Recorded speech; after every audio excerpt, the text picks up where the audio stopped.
friendship and rules and tradition. Ooh, we gotta use this tape, bud. Somebody should. You can't say that. Dang it. Cheers, mate. Oh, Good to be back, Yeah. man.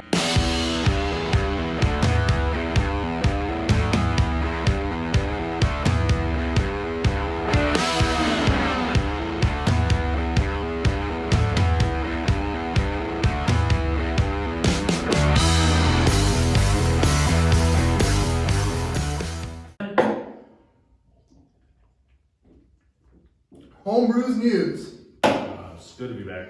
Good to have you guys back.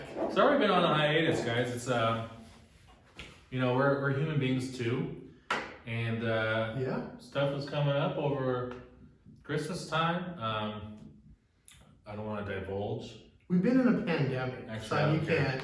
I mean, for Blame goodness us too sakes, much. I got COVID. I got LASIK surgery. Really? Yeah, you didn't know that? Nah, I didn't know that. That's why I didn't hang out all those times, like forever. Yeah. I've had COVID. Yeah, I had COVID the whole time. I just didn't want to get you sick. His eyes are so good now. Check this out, though. I got a purple. Isn't that weird? Did you see it? See? Oh wow. Isn't that weird? It's like not That is red. weird. Yeah. Sorry, guys. We haven't seen each other in a while either. So, but welcome back. We are happy to have you. If you guys have been paying attention to the market, oh man, it's been wild. What have you been going through? I mean, what do you have to say about? I mean, just saying this wild is an understatement. We are in, and we always tell you this, I guess, because we've been in the seller's Yeah. market for a Since while I now, started but real estate, since you started real estate, we are in probably the best seller's market we've been in ever. Yeah, possibly. probably ever. Yeah. So today what we wanted to do is just talk to you guys about, since we are in the seller's market, why is it a great time for you to sell, and why is it a great time for you to buy your dream home? Sounds like it doesn't make sense, but it does. But it does. We promise. So let's start with sellers. Like Anthony just said, it is a heavy seller's market, and what determines the seller's market is the inventory that we have on the market. Just to give you a quick example, a normal January 1st, we started with 20,000 homes. That's inventory listings available. This year we started with 5,100. So we're down quite a bit than a normal year, and there's a lot more buyers than homes for sale. So if you are a buyer, assume every home does have multiple offers on it. You are gonna have to be aggressive and creative to get homes. And that's just being transparent with you. As a seller, you can make a buyer make a buyer dance if you wanted to, right? Right. It all comes down to supply and demand. I'm gonna try something. I'm gonna have to touch your beer for this. Do I have your permission? Touch what? Your beer. Oh, my beard. Not your beard, your beer. Don't touch me. So you guys probably know this, but this is supply and demand. I have 2 beers here. Brady wants to buy one of these beers. So he's gonna be able to get probably a good price for one of these since there's 2. But there's only 1 beer. And it's Well- a Tecate, it's water. I can overcharge Brady. I'll give you because $5 there's only for it. one. All right, $5. That sounds good. That's not working. Oh, Tell me you want 20. there's 2. I'd probably take 5. Yeah. 1, I want $100 for it. Okay, I don't have that. That's pretty much what's going on. You have your beer back. Thank you. That's pretty much what's going on in the market right now. Not a lot of homes in the market, so the people are willing to pay more for your house because your house is probably one of the only ones for sale right now. Yeah, it is wild, but why would it, I'm asking for a buyer. Why is it good for a buyer to get in? Why is there so many buyers right now? Wow, what a great question, Brady. It's like this isn't scripted at all. It's not. As you can see, we have a little, I don't know, graph. I drew that graph. You did. That's why the handwriting's so bad. But anyways, we have this little graph here behind us. You can see it's the market. We have home prices and time. If you're selling your house, this is it, day 1 on the market.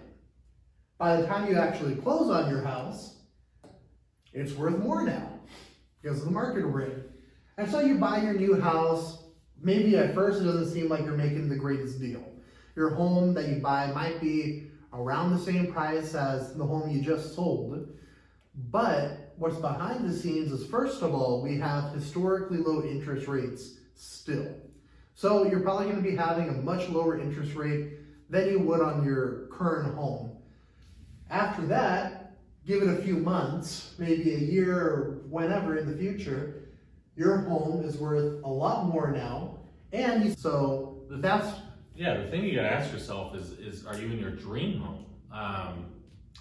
And if you're not, then I would definitely take advantage of this market. I know it's scary to be competitive and have to fight multiple offers, but at the same time, you're not gonna get an interest rate that's gonna give you this much power or buying power. So if this interest rate goes up a point or two next year, which, I mean, there's not a lot of room for it to go down anymore.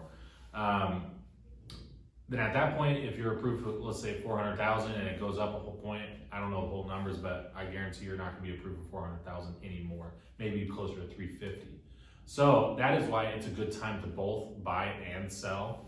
And if you're trying to play the system perfectly, you know, neither one of us are economists, if that's, you know, the right way to put it, or we don't have a crystal ball, or we have psychics telling us anything like that. We don't know if the market's gonna crash. We don't anticipate that. I actually think that graph kind of puts it perfectly. I think we're about halfway, maybe a tiny bit more of what this appreciation is gonna look like. We got all these California buyers coming in. Illinois is a big one too. Washington, Oregon, all those kind of places. We're getting a ton of people in, and they're selling their home that's probably shouldn't be worth as much as homes here. So they're getting a lot more money for the type of home they're selling, and then they're coming in with cash, and they're upping these comparables, and these appraisers are using those as, I guess, comparables again, and that's just gonna shoot up prices. Right. So I think this graph, I know it's a linear line, but I think it is actually may even be more of a More of a curve. Yeah. Even so, like I said though, we're not economists, we're not psychics either, but honestly, it is the best time to sell because you're gonna get top dollar. You're not gonna have to bend to the buyer's will. You're gonna have multiple offers, and in the sense of buying, you're gonna have that low interest rate that's gonna give you more buying power. I have some buyers that I've actually helped out was at $330,000. VA didn't have to put a down payment down, so the whole purchase price was the mortgage amount, and he was paying under $1,600 for his mortgage, and that's for a $330,000 house. 2 years ago, 3 years ago, that was going to be well over $1,800 easily. Right. So that's why it's so good to be a buyer and a seller at this point. So as Brady and I have said, I mean, we can't tell the future, of course, but as realtors who were every single day in the market, sleeves rolled up, trudging, through all these deals, we could see that the market's not slowing down. So if you are wanting to sell your house, there are people from all over the country who are running up to you with money bags, trying to give you that money so you can take it and buy your dream house. So I hope that helps. It's really good to see you guys again. I think it does help, and it's great to see you guys again too. What about me? Home Brews News.